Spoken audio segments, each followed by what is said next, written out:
आज हम जानेंगे एलिमेंट और कंपाउंड में क्या डिफरेंस है। इस डिफरेंस को हम समझने की कोशिश करेंगे। एलिमेंट और कंपाउंड जो होता है ये प्योर सब्सटेंस होता है किसी भी मैटर का।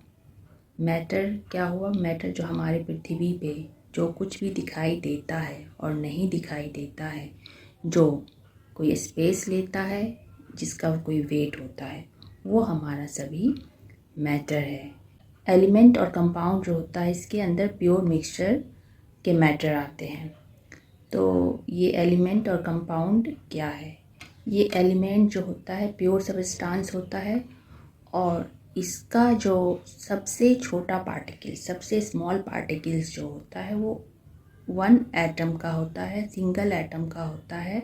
इसके अंदर सिर्फ एक ही एटम होता है। इसका सबसे छोटा पार्टिकल एक एटम का बना होता है। ये एलिमेंट्स का हम किसी भी केमिकल रिएक्शन के थ्रू डिवाइड नहीं कर सकते, तोड़ नहीं सकते। और ये जो एलिमेंट होता है इसका अपना प्रॉपर्टीज़ होता है। इसका जो प्रॉपर्टीज़ होता है एटम के थ्रू रिप्रेजेंट किया जाता है। जो सबसे छोटा पार्टिकल शो करता है उसके थ्रू उसका प्रॉपर्टीज़ रिप्रेजेंट किया जाता है, जो कि हमेशा कांस्टेंट होता है, ना चेंज होता है और ना ही एलिमेंट को डिवाइड किया जा सकता है किसी केमिकल रिएक्शन के थ्रू। तो यही है एलिमेंट।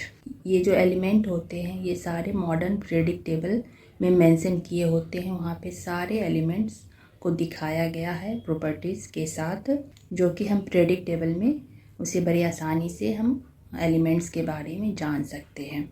लगभग 118 एलिमेंट्स पाए जाते हैं।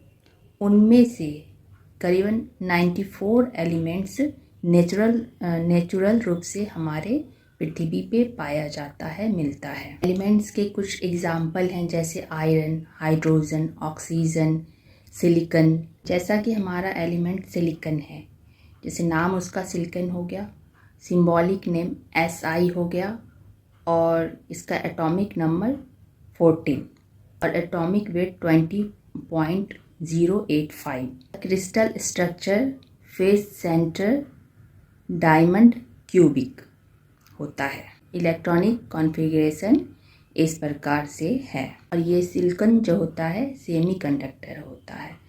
तो एलिमेंट यही होता है, इसकी प्रॉपर्टीज के साथ होते हैं, जो कि किसी ये एलिमेंट से एलिमेंट मिलके कंपाउंड बनाता है। ये अपने इस प्रॉपर्टीज के साथ कुछ नया कंपाउंड बना के हमें देता है रिएक्शन के थ्रू। तो अब हम आते हैं कंपाउंड में। तो ये कंपाउंड क्या होता है?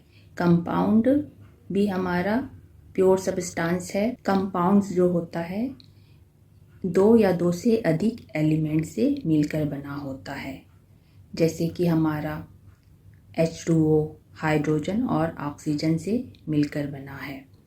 तो ये हमारा कंपाउंड हुआ। वाटर हमारा कंपाउंड हुआ, जो कि केमिकली मिक्स होते हैं। 2 एलिमेंट का जो फिज़िकली प्रॉपर्टीज़ होता है वो चेंज नहीं होता, ये सिर्फ केमिकली चेंज होता है।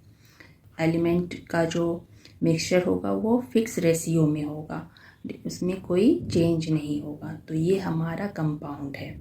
मतलब कि कंपाउंड्स में बहुत तरह के एलिमेंट्स होते हैं मिलके, जो कि केमिकल बॉन्ड से बनते हैं, जिसका एक फिक्स रेशियो होता है। फिक्स रेशियो में ये जो मिले होते हैं एलिमेंट्स, उसका फिक्स रेशियो होता है, वो चेंज नहीं होता।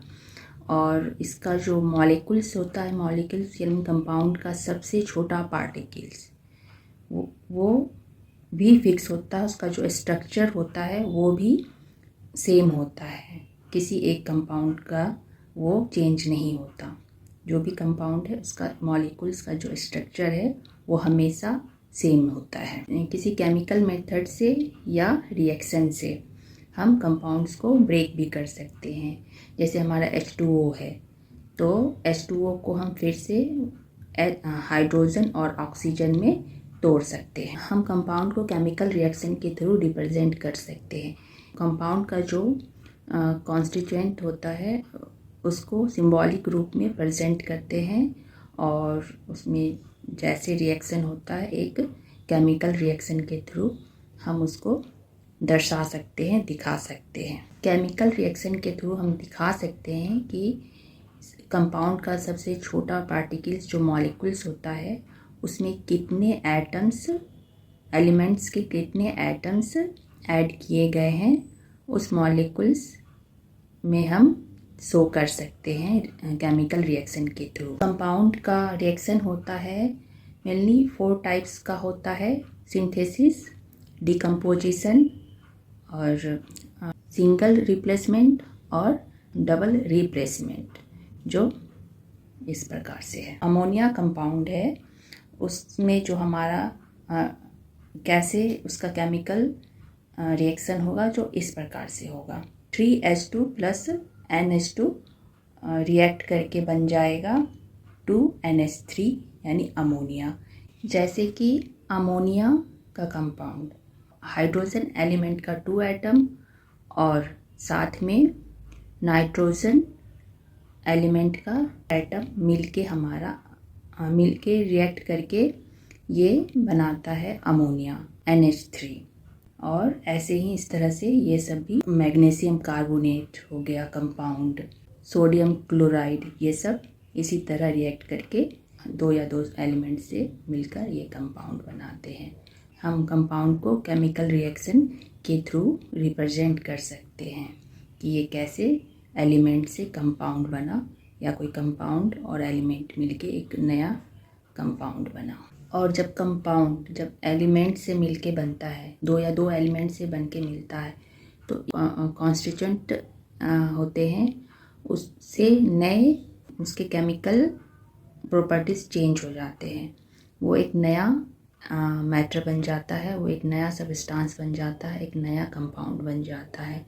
वो जो 2 एलिमेंट या 2 से ज़्यादा एलिमेंट है वो अपने केमिकल प्रॉपर्टीज़ लॉस कर देते हैं जब ये सब एक दूसरे के साथ रिएक्ट करते हैं, तो एक नया प्रॉपर्टी क्रिएट हो जाता है, एक नया कंपाउंड मिलके बन जाता है जिसके अलग केमिकल प्रॉपर्टीज़ होते हैं। बहुत सारे कंपाउंड क्रिएट्स हो सकते हैं जो कि लिमिटलेस है। कंपाउंड को हम इन सब में क्लासिफाइड कर सकते हैं: molecular compounds, ionic compounds, intermetallic compounds और कम्प्लेक्सेस। तो इन सब में हम कंपाउंड्स को क्लासिफाइड करते हैं। तो ये हमारा कंपाउंड्स हुआ। तो एलिमेंट और कंपाउंड में यही डिफरेंस है। So thank you, have a nice day.